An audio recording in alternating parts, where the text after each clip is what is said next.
Bonjour à tous et bienvenue sur Crypto Paca, la chaîne des cryptos au soleil. Aujourd'hui, journée trépidante, vraiment excellente. Il se passe des choses vraiment excellentissimes sur Bitcoin. Puisque ici, là, sur cette bougie, vous voyez au niveau du volume, je vais vous la dessiner pour ceux qui sont sur le téléphone. Ici, là, à cet endroit-là, on a eu une bougie de volume à un niveau sans précédent qui nous a fait prendre, juste avant les annonces de la Fed, 4,34%. On avait les annonces aujourd'hui de la Fed qui étaient censées être bearish. Je vais vous passer rapidement on va dire le résumé. Globalement, donc la Fed arrête d'acheter des actifs sur la bourse. C'est-à-dire qu'en fait, jusque-là, on imprimait de l'argent et pour relancer l'investissement sur son propre sol et ne pas relancer ses voisins, la politique monétaire était que la bourse achète directement des achats américains sur les stocks américains, de manière à relancer l'investissement sur son propre sol plutôt que de relancer ses voisins par de l'impression monétaire. Donc on nous annonce ça et on nous annonce aussi 3 hausses de taux en 2022. Donc ça c'est plutôt bearish pour Bitcoin vraiment à la base. C'est pas du tout quelque chose sur lequel Bitcoin est censé rebondir. Pourtant, on va dire que 20 minutes, 30 minutes juste avant les annonces de la Fed, le prix s'est mis à monter en flèche, un truc de malade mental vraiment. Et restez bien jusqu'à la fin de la vidéo parce que je vais vous expliquer, je pense pourquoi et je pense par qui, enfin pourquoi cette chose est en train de se passer. Mais ce qui est en train de se passer là, c'est vraiment fabuleux pour les prochaines semaines parce que on a un vrai rebond avec des gens qui ont l'argent pour faire remonter le prix à des niveaux où normalement il ne devrait pas aller en fonction des annonces fondamentales. Et c'est là que c'est vraiment très intéressant de regarder ce qu'il est en train de se passer exactement. Donc restez bien jusqu'à la fin de la vidéo. Pour le moment, ce que je vous explique, c'est tout simplement qu'on a au niveau des liquidations, et ça c'est très intéressant aussi, assez peu de gens qui rentrent en longue avec des leviers forts sur cette hausse. Évidemment, on a une news qui est très bearish, et pourtant les gens devraient donc théoriquement short, et c'est ce qui se fait d'ailleurs, hein, au-dessus, largement au-dessus, on a eu pas mal de shorts qui sont quand même rentrés dessus, mais en termes de delta, là, vous voyez, il y a plus de longues que de short, mais c'est pas du tout énorme par rapport à la hausse de prix qu'on vient de se taper. Et on le voit d'ailleurs sur l'Open Interest qui passe à peine ces niveaux dans lesquels on était à un prix plus bas ici.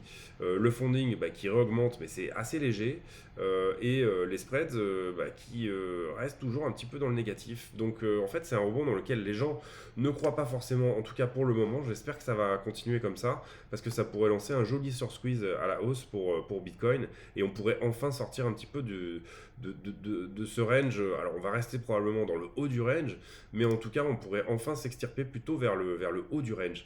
Vous savez que moi j'avais identifié un range qui était plutôt entre 42 000 et 53. Euh, et là, avec cette bougie-là, en fait, on repasse au-dessus du point de contrôle. Qu'est-ce que j'appelle le point de contrôle? C'est un petit peu cette zone verte là que vous voyez. Je ne sais pas si vous la voyez bien, mais en gros, je vais la retracer pour bien montrer. Où il y a énormément de volume qui a déjà été fait, en gros. C'est-à-dire que on a un trou de volume au-dessus et un trou de volume au-dessous. Si jamais je passe vraiment, que je vous montre tout le volume, puisque là, vous voyez que le volume qui a été fait vraiment dernièrement, mais si je vous montre la totalité du volume, vous allez comprendre que ici, on a une grosse barre de volume et on est vraiment au milieu du range sur ce point de contrôle qui normalement devrait être. Donc il y a des gens qui veulent pas passer là-dessous et qui veulent plutôt se balader en haut dans cette et ensuite éventuellement s'extirper à la hausse. En termes de structure, qu'est-ce qu'on a? On a des jolis W qui commencent à se former un petit peu. Donc ça peut être aussi quelque chose qui initie une hausse un petit peu plus pérenne.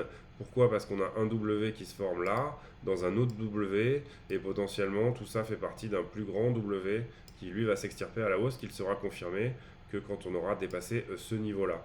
Et vous voyez que potentiellement, on est vraiment sur un retournement de tendance là actuellement. Ça peut se retourner ici, en espérant que personne ne rentre comme des benets avec des leviers x25 en longue en se disant ça y est, on a trouvé le dip, on rachète tout comme des gros malades, parce que sinon ça va charger la mule et on va devoir se débarrasser d'eux avant de remonter à nouveau. Donc descendre plus bas pour décourager ces gens-là et enfin repartir à la hausse. Je vous rappelle que pour que le cours hausse, il faut qu'il y ait du pessimisme. À partir de là, on va s'intéresser à deux choses. D'abord, je vais vous expliquer pourquoi peut-être qu'une divergence haussière est en train de se former, et ça, on aura la confirmation ce soir à minuit, donc on va passer en daily. Non, d'abord, je vais vous expliquer cette bougie. Donc, on voit que cette bougie-là, en 15 minutes. Je vous expliquais, on a pris 4% en 15 minutes. Donc ce qu'on va faire, c'est qu'on va poser un rayon horizontal et on va aller voir quelle est la dernière fois où on a eu une bougie en 15 minutes aussi phénoménale. Donc on a ce rayon rouge là, vous voyez, maintenant je me balade dans le volume. Là, les bougies qui sont au-dessus, ce sont des bougies à la vente. On va prendre vraiment la première bougie verte où on a... donc il s'agit du 3 novembre 2021 à 19h, à 18h45, 18h15. C'est ça, 18h45. Pourquoi c'est important? Parce que je suis allé voir les news un petit peu de ce moment-là pour essayer de comprendre un petit peu quand on a fait cette bougie-là, pourquoi d'un coup, en à peine quelques minutes, on a pris autant de pourcents. Et figurez-vous que c'était exactement la même annonce de la Fed qui nous disait qu'elle allait réduire ses achats à partir de novembre. Donc en fait, il y a certains gros portefeuilles qui, à chaque fois que la Fed, ils savent que la Fed, parce que la Fed en général, elle donne des petites annonces avant pour que les marchés se préparent, et c'est d'ailleurs ce qu'avait fait Bitcoin. Bitcoin avait baissé ces derniers jours, il avait fortement corrigé. Donc ça, en fait, ça veut dire qu'il y a des gros portefeuilles qui, juste avant, se passent un coup de fil, et puis se disent, bon, ben, on peut pas le laisser aller en dessous là. C'est vraiment potentiellement un FUD tellement important pour Bitcoin que ça risque de le faire dumper. Et ces gens-là, ils ont l'argent pour faire remonter le prix, pour donner le type de signaux qu'on est en train de donner là aujourd'hui. Et donc c'est très intéressant de les voir réagir aujourd'hui parce que d'un coup, je veux dire, le cours, vous vous rendez compte, 4% en 15 minutes, c'est un truc de malade mental. Ça ne peut pas être quelque chose avec une news négative, hein, je veux dire. Donc voilà, c'est très intéressant de voir ça. Alors est-ce que ça va tenir? Est-ce qu'après ils vont laisser un petit peu les choses se tasser? Et est-ce qu'on va continuer à latéraliser? Pour l'instant, je ne peux pas le dire. Néanmoins, ce que je peux dire, c'est que en daily, si jamais aujourd'hui on clôture au-dessus d'un certain point. Déjà, on va bientôt passer cross bullish au niveau du momentum. Et ça, c'est plutôt une bonne chose. Ça veut dire que ce mouvement-là, vous voyez, ici, on a initié ce mouvement. On est parti à la baisse. Le momentum est parti à la baisse également. Je vais vous le dessiner, comme ça, vous allez bien le voir. Ici, on a eu une baisse très forte avec beaucoup de momentum, donc beaucoup de force. Elle a ralenti par là. Donc, vous voyez, au niveau du prix, on le voit, on voit que le prix remonte ici. Et puis ensuite, il y a une deuxième baisse, mais moins forte que la précédente. Donc sur cette baisse-là, c'est normal, hein, c'est juste une mèche, d'ailleurs on n'est pas resté très longtemps, alors que là on a vraiment eu plusieurs volumes qui ont pu s'additionner, etc. Et là on repasse en cross bullish, donc potentiellement on va revenir dans le positif, on va dire, voilà. Donc ça s'appelle une divergence haussière, et elle est sur le momentum. Maintenant sur le RSI, on a une divergence haussière qui est en train de se créer aussi, et que je vais vous montrer de manière très précise. Ici, voilà, tac. Donc on a une divergence haussière qui est en train de se créer ici. C'est-à-dire que là, le RSI fait des plus hauts, et ici, le RSI fait des plus bas. D'accord? Donc il faut savoir que toutes les divergences haussières se trouvent sous le cours, haussière ou haussière cachée. C'est qu'en fait ça diverge, c'est-à-dire que le RSI ne va pas dans le sens du prix, et les divergences baissières se trouvent au-dessus. Là, elle se confirmera, cette divergence, quand on aura clôturé aujourd'hui, là, puisque c'est une divergence en daily. En ce moment, on est au-dessus. Si jamais le cours clôture à des niveaux intéressants, c'est-à-dire par exemple là, au-dessus de cette droite bleue, hein, que moi je trouve très importante et que je tiens depuis juillet, puisque si je vous montre en daily, en fait, cette droite bleue, pour moi, c'est la tendance, on va dire, générale. Donc, moi, je l'ai tracée comme ça en bleu parce que je trouve qu'elle est plus pertinente comme ça. Maintenant, néanmoins, on pourrait la tracer en blanc en prenant vraiment les plus bas, etc. Et tout. Donc là, c'est vraiment intéressant ce qui est en train de se passer. Je vous parlais du point de contrôle tout à l'heure. Ben, regardez bien, vous voyez, là, on le voit mieux en journalier. C'est toute cette zone de volume-là. Et là, il y a des portefeuilles qui voulaient surtout pas qu'on aille ici. Voilà. Là, ils ont dit nada, on n'y va pas.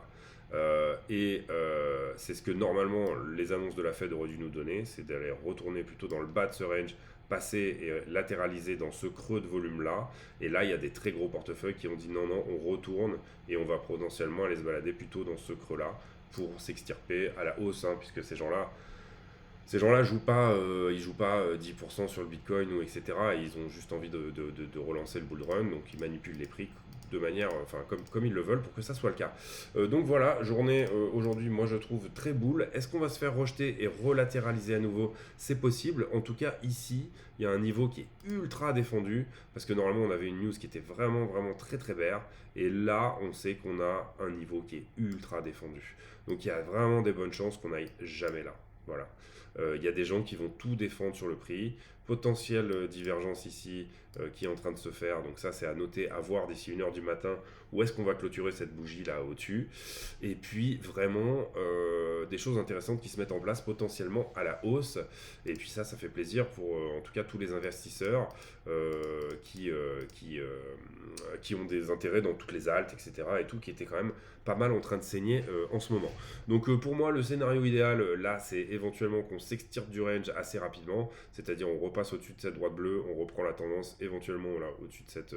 et on repart. Alors pas trop vite, et on a vraiment besoin de latéraliser encore un petit peu. Voilà, je pense que moi, il y aura quelque chose qui va se passer autour du 19 décembre. Je sais pas pourquoi, mais je sens que d'ici 4-5 jours, il va y avoir un short squeeze initié ou quelque chose d'assez puissant, voilà, qui va se faire.